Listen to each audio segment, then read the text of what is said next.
వినాయక్ గారి election, stage మీద ఉన్న ఎలక్షన్ కాదు. ఈ దేశం కోసం ప్రాణ త్యాగం చేసినటువంటి కుటుంబం నుంచి వచ్చినటువంటి మన నాయకుడు రాహుల్ గాంధీ గారిని ఒక్క అవకాశం ఇచ్చి ప్రధానమంత్రి చేయాలనుకొని కష్టపడుతున్నటువంటి ఎన్నికలు. కాబట్టి మనసులో ఏదున్నా తీసేయండి.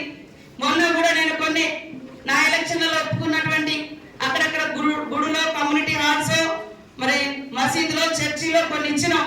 నాకు గుర్తున్న వరకు ఇచ్చిన, ఇంకా కొన్ని ఉన్నాయి, నిధులు ఉన్నాయి, నా నిధులు అట్లనే. కాబట్టి మీరు ఈసారి ప్రతి గ్రామంలో కష్టపడండి. మీరు మెజార్టీ తీసుకొచ్చి నన్ను ఏది అడిగినా నేను చేయగలుగుతా. నాకు అదృష్టం కొద్ది పంచాయతీరాజ్ శాఖ ఉంది కాబట్టి సీసీ రోడ్లు కావచ్చు, మరి బీటీ రోడ్లు కావచ్చు, ఇంకా ఏదైనా ఎన్ఆర్ఈజీఎస్ పనులు కావచ్చు, ఇవన్నీ కూడా చేసుకునేటువంటి అవకాశం ఉంటుంది. మొన్న మనం లాస్ట్లో వచ్చినప్పుడు కూడా లేటుగా ఫండ్స్ వచ్చినాయి. అదే ఈ జిల్లా కొద్దిగా గతంలోనే ఖర్చు పెట్టడంతో మనకు అనుకున్న స్థాయిలో ఇలా నిధులు రాలే. అదే భూపాలపల్లి నియోజకవర్గంలో, భూపాలపల్లి జిల్లాలో దేశం కోసం 11 సంవత్సరాలు జైలుకు పోయింది. ఇందిరమ్మ తండ్రి, ఇందిరమ్మ దేశం కోసం మరణించింది. రాజీవ్ గాంధీ చనిపోయాడు, 34 ఏళ్ళు అయింది. ఆయననే లాస్ట్ ప్రధాని వాళ్ళ కుటుంబంలో. మరి ఆయన కూడా ఈ కుటుంబం మీద ఎందుకు ఇంత కోపం మనం చెప్పాలా జనాలకు. ఇవాళ మన పార్టీ అంటే దేశద్రోహులు అంట. అరే బీజేపీ వాళ్ళు మొన్నటి దాకా జెండా కూడా ఎగరేసుకోవాలి. 3 రంగుల జెండా, 3 రంగుల జెండా కోసం ప్రాణాలు అర్పించారు. ఆ రోజు దేశ స్వతంత్రంలో మనోళ్ళు జెండా పట్టి పోరాడుతుంటే బ్రిటిష్ వాడు జెండా కొట్టద్దని కాల్చేది. అలాంటి ఆర్ఎస్ఎస్ బీజేపీ నాయకుడు, గాంధీని చంపింది ఎవరు? గాడ్సే. ఆర్ఎస్ఎస్ నాయకుడు, బీజేపీ నాయకుడు ఆయన. మరి వాళ్ళు దేశ గొప్పవాళ్ళట, మనం దేశం దూరమాట. దేశాన్ని స్వతంత్రం చేసి ఆ క్రమంలో నెహ్రూ, గాంధీ వీళ్ళందరూ పోరాటం చేసి జైలు జీవితం అనుభవించి బ్రిటిష్ వాడు పోయేటప్పుడు 1100 యూనిట్ల కరెంట్ ఉండే. ఇవాళ 3 లక్షల యూనిట్ల 3 లక్షల కెపాసిటీ కరెంట్ ఇవాళ ఈ దేశంలో వచ్చింది. 3 లక్షల మెగావాట్ల కరెంట్ వచ్చింది. 56 లక్షల కిలోమీటర్ల మరి రోడ్ల కోట్ల మందికి రేషన్ కార్డులు వచ్చినాయి. ఇవాళ 100 రోజుల పని. కరోనా టైంలో చదువుకోవడానికి పోయిన పిల్లలు, ఉద్యోగం చేసుకున్న పిల్లలు కూడా ఊళ్ళలోకి వచ్చి ఏం పని చేసుకున్నారు? కరువు పని చేసుకున్నారు. కరువు పని తెచ్చింది ఎవరు? సోనియమ్మ. ఏది 100 రోజుల పని మన ప్రభుత్వం తెచ్చింది. మోడీ గారు ఏమన్నారు?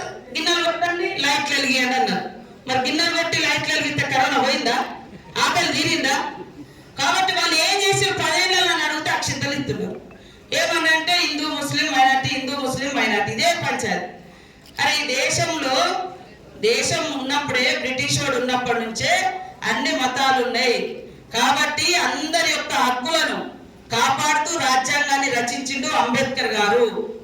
ఇవాళ అంబేద్కర్ రచించిన రాజ్యాంగాన్ని కూడా మార్చాలని ఈరోజు బీజేపీ ప్రభుత్వం. ఆ రాజ్యాంగంలో కేవలం ఎస్సీ ఎస్టీలకే లేదు, ఎస్సీ ఎస్టీలకు రిజర్వేషన్ ఉంది. కానీ మనిషి అనుకునే ప్రతి ఒక్కరికి ఒక హక్కు ఉంటుంది. 500 తప్పకుండా మనకి కోడ్ గిన్ని రోజులు ఉంటుందని మనం అనుకోలేదు. గిన్ని రోజులు అసలు 70 రోజులు వస్తుంది దాదాపుగా. మొత్తం ఎలక్షన్ జూన్ 4న రిజల్ట్ వచ్చే వరకు కూడా కోడ్ ఉంటుంది. అందుకనే జనాలు కూడా చెప్పాలి, లీడర్లు కూడా కొద్దిగా యాక్టివ్ ఉండాలి. ఊళ్ళల్లో వాళ్ళకి ఏమైనా ప్రాబ్లం వస్తే మా దృష్టికి తీసుకురావడము, అధికారుల దృష్టికి తీసుకుపోవడము, వెంటనే అమలయ్యేటట్టుగా చొరవ తీసుకోవాలి. నాకెందుకులే వాళ్ళు చూసుకుంటారు వీళ్ళు చూసుకుంటారు అంటే మరి మేము బూతులలో తక్కువ ఓట్లు వచ్చినప్పుడు మిమ్మల్ని మేము చూడలేం. ఎందుకంటే బాధ అనిపిస్తుంది. అరే నేను వీళ్ళ ఊళ్ళగా ఓట్లే పర్లేదు, మనం ఎట్లా పనిచేసిన వాళ్ళకే ప్రయారిటీ ఉంటుంది. వాస్తవానికి ఎవరికైనా ఎంత వద్దనుకున్నా కూడా అది మానసిక స్థితి. మనిషి అనుకునే వాళ్ళకు అరే నా ఎలక్షన్ ఇప్పుడు తీసుకుందాం అనుకుంటాను కొంతమంది, లేకుండా మాకు వ్యతిరేకంగా చేసిండ్రు, ఇట్లా రకరకాల ఫీలింగ్స్ ఉంటాయి. సరే ఏదేమైనా గ్రామాలలో మంచి పనులు నాయకులు చేస్తే ఇవాళ కాకుండా రేపు పోతుంది కోర్టుల కేసు. ఎప్పటికదే ఉండదు కదా. ఒక మార్గాన్ని ఆలోచించుకొని మండలంలో ఉన్నటువంటి ప్రజలందరూ కూడా ఐక్యమై గ్రామాలు బాగుపడాలంటే ఏం చేసుకోవాలి, ఒక మధ్య మార్గాన్నైనా చేసుకుంటే మంచిగా ఉంటుందనేది నా యొక్క ఆలోచన. కాబట్టి మా మీద జరిగేటువంటి దుష్ప్రచారాలతో ఇనిషియేటివ్ తీసుకోలేక మరి కోర్టుల మీద వదిలేసుకున్నటువంటి పరిస్థితి. ఒకసారి మనము, ఒకసారి వీళ్ళు, ఒకసారి వాళ్ళు, ఇట్లా రకరకాల సమస్యలు వస్తున్నాయి. కాబట్టి అన్ని రకాల కూడా ఈ మండలానికి పిల్లల ఉద్యోగాల విషయంలో కానీ, గ్రామాల అభివృద్ధి విషయంలో కానీ, నష్టమే జరుగుతుంది. కాబట్టి ఒక మధ్య మార్గాన్ని కూడా ఆలోచించుకోవాల్సిన అవసరం ఉంది. కాబట్టి ఎప్పుడు మండల స్పెషల్ ఆఫీసర్లు ఉండడం తోటి మరి వాళ్ళంతా పట్టుదలగా పనిచేసినా చేయకుండా మనం రాజకీయ నాయకులు ఇప్పుడు మనం అధికారంలో ఉన్నాం కాబట్టి తప్పకుండా ప్రతి సమస్యను పరిష్కరించేందుకు నాయకులు చొరవ తీసుకోవాల్సిన అవసరం ఉందని తెలియజేస్తా ఉన్నాను. అదే విధంగా మరి బస్సులు మీకు తెలుసు, మనం చాలా మంది మా ఊరికి బస్సు అక్క మా ఊరికి బస్సు వేయించుదామని అనుకుంటున్నాం, కానీ ఆటోలతో కూడా కొన్ని ప్రాబ్లమ్స్ వస్తున్నాయి. వాళ్ళని కూడా టీఆర్ఎస్ కొంత లేపి ఏదేదో చేయబోయారు. పాపం వాళ్ళు అర్థం చేసుకున్నారు. ఎందుకంటే ఇక్కడ నుంచి హైదరాబాద్ బస్సు ఆటో పోతుందా పోదు. మరి అట్లాంటప్పుడు బస్ ఫ్రీ అనేది ఆటో అన్నకు అవసరమే, ఆటో లేనన్న కుటుంబానికి కూడా అవసరమే. కాబట్టి అదే విధంగా 200 యూనిట్ల కరెంటు ప్రతి ఒక్కరికి కూడా వస్తా ఉంది. ఈ ఎలక్షన్ అయిపోగానే అందరి సమక్షంలో ఇల్లు కూడా సెలెక్షన్ చేసి మరి 5 లక్షల ఇల్లు కూడా 10 లక్షలతో ఇల్లు కూడా కట్టివ్వడం జరుగుతుంది. ఆరోగ్యశ్రీ ఉంది. మహిళల్ని కూడా ప్రత్యేకంగా ప్రోత్సహిస్తా ఉన్నారు. మహిళా గ్రూపులను ప్రోత్సహించి వడ్డీ లేని రుణాలతో పాటు ఏమైనా చిన్న చిన్న పొదుపు సంఘాలు కుటీర పరిశ్రమలు పెట్టుకుందామంటే వాళ్లకు 10 లక్షలు 15 లక్షలు కూడా ఇవ్వడానికి మరి సీఎం రేవంత్ రెడ్డి గారు ఒప్పుకోవడం జరిగింది. చనిపోతే కూడా అప్పు కట్టలేనటువంటి వాళ్ళ యొక్క అప్పును కూడా మాఫీ చేయడం జరుగుతుంది. అదే విధంగా మరి ప్రమాద బీమా కూడా మహిళలు సంఘాలలో ఉన్నటువంటి వాళ్లకు 10 లక్షల వరకు కూడా పెట్టడం జరిగింది. కాబట్టి మీరు అందరూ దయచేసి నేను ఖచ్చితంగా నీళ్ల సమస్య ఉంది. గోదావరి జలాలు గత ప్రభుత్వాలు మనకు అన్యాయం చేసినాయి. తెలంగాణ వస్తే నీళ్ళు వస్తాయి, నిధులు వస్తాయి అని చెప్పారు. కనీసం ఇసుక కూడా రైతులు తెచ్చుకోలేని పరిస్థితి. కానీ ఈ రోజు అందరు తెచ్చుకుంటారా లేదా? ఇసుక వస్తుందా లేదా? ఎలక్షన్ల ముందు మరి రైతన్నలకు ఇసుక ఫ్రీగా చేస్తామని చెప్పినాం, ఇల్లు కట్టుకోవడానికి ఫ్రీగా చేస్తామని చెప్పినాం. ఈ రోజు మనందరికి ఫ్రీగా రావడం జరుగుతుంది. అట్లనే ఇంకా మరి లిఫ్టులు కానీ, మల్లూరు ప్రాజెక్టు కానీ, గౌరవరం కానీ, తిమ్మాపురం కానీ ఇట్లాంటి అన్ని ఉన్నాయి. వాటన్ని ఎస్టిమేషన్లు వేయిస్తున్నాం. అదే విధంగా కరకట్ట నిర్మాణానికి కూడా పురమాయించడం జరిగింది. పుట్టిగానే జీవోలు ఇచ్చిపోయారు. నిధులు లేవు, నీళ్లు లేవు అన్నట్టుగా ఏం లేవు. ఆయన కూడా వెంటబడి ప్రతి ఒక్క పని చేయించడానికి పూనుకోవడం జరిగింది. కాబట్టి మీరందరూ దయచేసి గతంలో బూతులను క్లస్టర్లుగా ఒక మండలాన్ని 4-5 క్లస్టర్ ఇన్ఛార్జీలు ఎట్లా ఉన్నారో పోయినసారి జరిగినటువంటి లోపాలను సరిదిద్దుకొని మంచిగా పనిచేసి ఈ మండలంలో వాస్తవానికి బీజేపీ అభ్యర్థి గురించి తెలుసు. ఆయన ఎంపీగా చేసిండు, ఏం తెచ్చిండో అడగండి.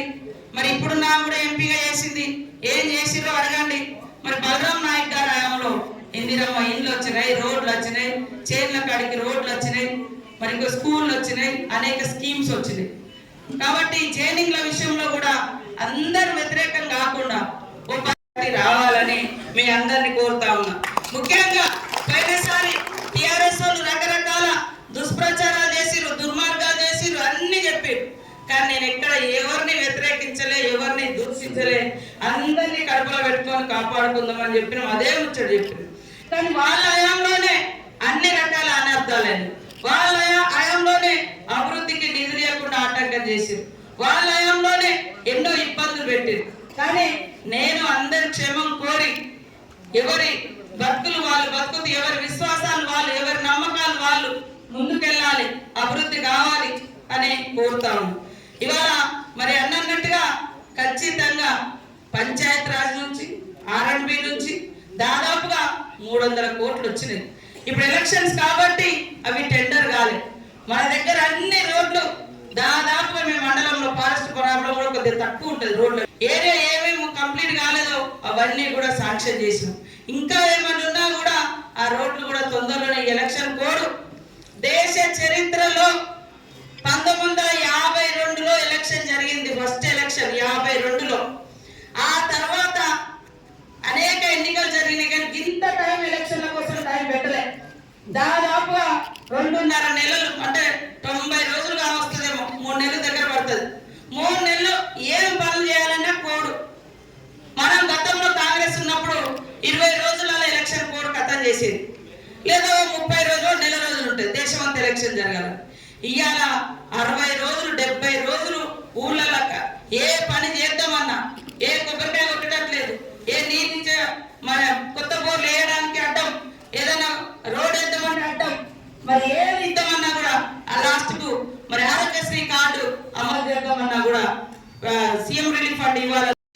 ఉన్నది, ఈ చట్టం ప్రకారం ఈ ఆర్టికల్ ప్రకారం నీకు జీవించే హక్కు ఉన్నది, ఈ చట్టం ప్రకారం నువ్వు మాట్లాడే స్వేచ్ఛ ఉంది. ఇవన్నీ కూడా ప్రతి మనిషి యొక్క హక్కులను అందులో ఉన్నాయి. ఇవాళ దాన్ని తొలగించి ఏం మాట్లాడద్దు, అందరూ ఒక రాజు లెక్క నేను ఉంటా, మీరు బానిస లెక్క ఉండాలనే చట్టాన్ని తేబోతున్నది బీజేపీ ప్రభుత్వం. కాబట్టి మరి ఈ రోజు బీఆర్ఎస్ చేసింది ఏం లేదు, బీజేపీ కూడా ఏం చేయలేకనే ఎవరైనా మనం చెప్పుకుంటే గొప్పగా అరే నా 10 ఏళ్లలో నేను ఇవి చేసిన, ఇంతమందికి ఇల్లు ఇచ్చిన, ఇంతమందికి ఉద్యోగాలు ఇచ్చిన, ఇంతమందికి మరి ప్రాజెక్టులు కట్టిన. ఇవాళ కాంగ్రెస్ వచ్చిందంటే చెప్పుకోవడానికి ఒక మరి కాళేశ్వరం ఈయన కడితే కేసీఆర్ 3 రోజులలో కూలిపోయింది.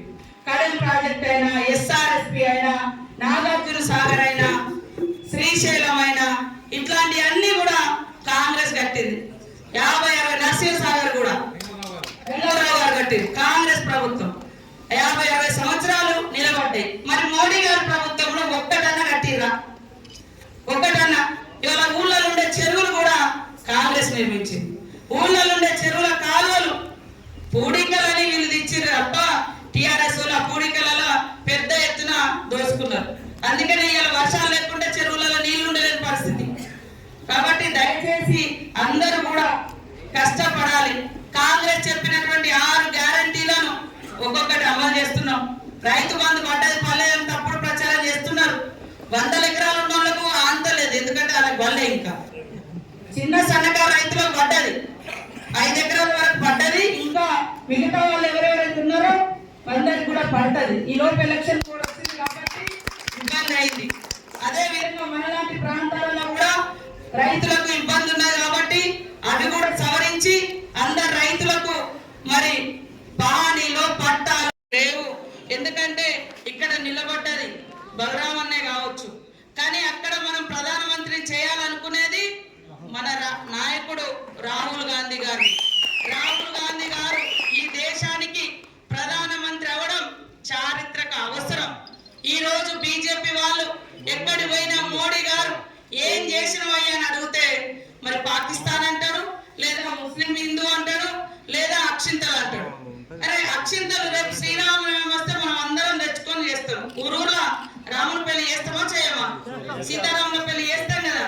మరి అక్షింతలు కూడా ఢిల్లీ నుంచి రావన్నా?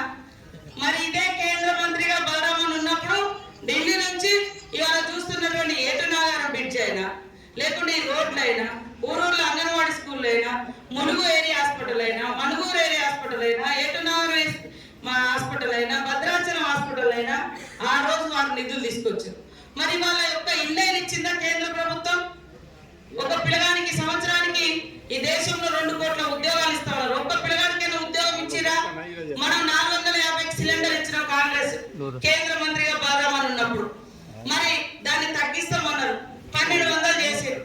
ఇవాళ జిఎస్టి మనకు ఏర్పడతలేదు. దుకాణం వాళ్ళు తీసుకుంటారు అనుకుంటున్నాం, కానీ దుకాణం వాళ్ళ దగ్గర నుంచి కేంద్ర ప్రభుత్వం మరి చదువుకుంటే చదువు మీద 18%, చదువు మీద కూడా వసూలు చేస్తారు. బట్టలు ప్రతి ఒక్కరం బట్టలు వేసుకుంటాం, బట్టల మీద 12% వసూలు చేస్తారు. 100 రూపాయలు ఉండే చీర మరి 200 పెరుగుతుంది. మనం అనుకుంటాం దుకాణం రేట్ ఎక్కువ ఇచ్చిందని, ఎందుకంటే ఆయన జిఎస్టి కట్టాలి కేంద్రానికి. ఇట్లాంటి డబ్బులు వసూలు చేస్తున్నారు. ఇందాక మనోళ్ళు అన్నారు ఓటర్లు పోతే కూడా ఓటర్లలో ఇవాళ అంతేందుకు మరి దేవుడి పేరు చెప్తున్నారు. సరే దేవుడు ఓకే, నాకు ఇష్టమైన దేవుడు నేను మొక్తా, నీకు ఇష్టమైన దేవుడు నువ్వు. దేవునికి భక్తునికి అనుసంధానమైంది ఏంటి? అగరబత్తి. అగరబత్తి మీద ఎంత? 5% జిఎస్టి. మరి దేవుడి పేరు చెప్పి కూడా నువ్వు అక్షింతలు ఎత్తి అభివృద్ధి ఏమంటే లాస్ట్ కు దేవునికి పెట్టే